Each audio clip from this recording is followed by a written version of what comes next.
Hello, welcome to Story Time with Jen. Today we're going to be reading Mick Foley's Halloween Hijinx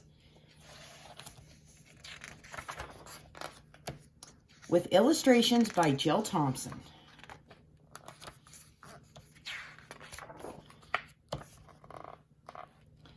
The monster children laughed out loud as they pulled down the book of rules that was handed out to every child of goblins, ghosts, and ghouls. These monsters had been good for months, for the rules were very clear. They were allowed to haunt their forest, but only once a year. On that night, there were no rules. They could act their very worst. That night was tomorrow, October 31st. Those monster kids were quite a sight on the night before Halloween. A little witch, a tiny wolf, and a boy whose skin was green. The green-skinned boy's name was Frank. His head was large and flat. It made a perfect resting place for the witch's tiny cat. The witch's name was Why. The werewolf's name was Where. Their grandma's name was Wicked, and their mother's name was Blair. They loved to scare the human kids. Those monsters loved surprises. But they also gained enjoyment just from seeing kids' disguises. I love to hear kids cry, said Why. I love to cause a fuss. But my favorite part of Halloween is to see kids dressed like us. That night they slept with ghoulish grins and dreamed about the forest. And kids disguised as monsters, their screams a frightful chorus. But meanwhile, as the monster kids dreamed of screams and scares, three best friends on Pumpkin Lane lay awake with vacant stares. Lars and Lou and Mia, too, each one in great despair. Tomorrow would be Halloween, but they had nothing cool to wear. We could all dress up as monsters, but only seconds after Lou said those words, he clearly heard the room break out in laughter.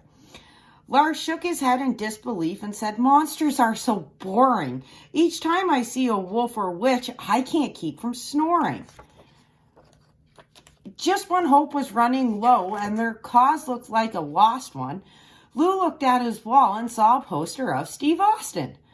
"Of course," yelled Lou with pumping fists as he turned to look at Lars. "On Halloween, we'll all be seen as our favorite superstars. You'll be Steve, I'll be Triple H, the guy they call the Gabe. We'll buy a suit of muscles and give Mia China's name." All three agreed with lightning speed. They knew they would look cool. They'd buy their favorite costumes when they got off the bus from school. On Halloween, as evening fell, Frank let out a growl. The moon was up and it was full, so Where began to howl. Why was flying on her broom, a thing she did quite often. "Hee hee," she laughed, "I see some kids. Go hide in your coffin." Why waited till the time was right, then swooped down and hollered, "Boo!" The first kid said, "I'm not scared," and that, my friends, is true. His colors were red, white, and blue. He wore both stars and spangles. Around his neck he wore some gold and looked just like Kurt Angle. Where and Frank then re-emerged and tried to scare some others who carried tables and said, "What's up?" just like the Dudley brothers. Not only were the boys not scared, their eyes, they never blinked. "Go get a change of clothes," they said. "Those monster costumes stink." Why and Where just sat and stared as the three kids left the forest. Frank made a vow, "Starting now, kids will not ignore us." But Frank was wrong. Before too long, a stream of kids paraded. None were scared. They even dared to call the monsters dated. Edge and Christian first passed through, then Lita, Kane, and Rock, and an ugly guy with a leather mask on and an old and sweaty sock. So the little witch cooked up a plan to bring a potion to the store. She would ruin all the costumes so they never could be worn. She checked the index for a hex inside her book of rules, and as she did, the three best friends were getting home from school. The children ran straight to the store, down the aisle, and headed left to the costumes of the superstars of the WWF. But their favorite costumes were all gone, at least that's what they thought, when behind a load of test costumes that not a single child had bought, they saw a lone Stone Cold set and a box of China clothes, and one last Triple H costume, complete with rubber nose. The children smiled big wondrous smiles as they pulled them from the rack. Then they heard a booming voice ring out, "You put those costumes back!" Why Witch brought forth her bubbling brew and said, "Now you'll have to quit. The spell will make those costumes grow and then they'll never fit." Snarling Ware began to growl. He couldn't help but drool. And Why the Witch stepped into the small saliva pool. She completely lost her balance as she cast her wicked spell. Her pointy hat flew off her head as she skidded, slipped, and fell. The spell whisked by the costume rack. It hooked wide to the right, past a Vinnie Mac stand-up, and vanished out of sight. It came to rest on a tiny box that held a tiny doll, a likeness of Mick Foley that was only inches tall. A rugged rumbling soon began, and that tiny action figure began to grow and grow and grow and got bigger, bigger, bigger. So giant was this Foley doll that Frank's stomach got real weak. Then the doll just sprang to life and he began to speak. "You monsters," Foley's voice called out, "should all feel so ashamed. And you three kids from Pumpkin Lane, you share some of the blame." Why Witch looked up at Foley's arm and saw her plan unravel. With a mighty swing, the hardcore king brought down his wooden gavel. A blinding light then filled the air. Mick had cast a spell. The store disappeared, and the six were trapped inside a giant cell. "I heard your words," Foley said, "and I saw this ugly scene. I don't think you understand what this evening really means.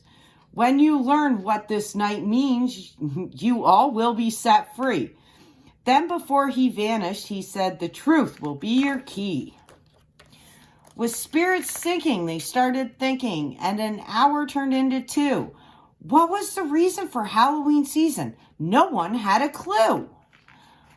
Then Ware's face began to change. It became a mask of love. The words he used to seem so enthused, as if guided from above. Mick Foley's trying to tell us to be good to one another. To Frank, I'll be a better friend, and to Why, a better brother. It's not about great costumes or the time that we spend scaring. It's nothing you buy in a store. No, it means more caring. Tears ran down his hairy face, but Lou seemed quite annoyed. "Foley is a wrestler. He's not Sigmund Freud. I've read both best-selling books he wrote, but they are not so deep. He eats a lot of candy bars, and then he falls asleep." Those words from Lou were awful true.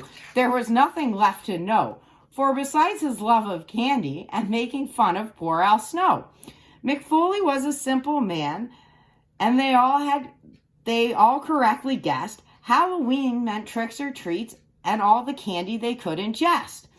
A brilliant flash lit the sky, and all worries, doubts, and fears, like the cold steel bars of that great cell, simply disappeared.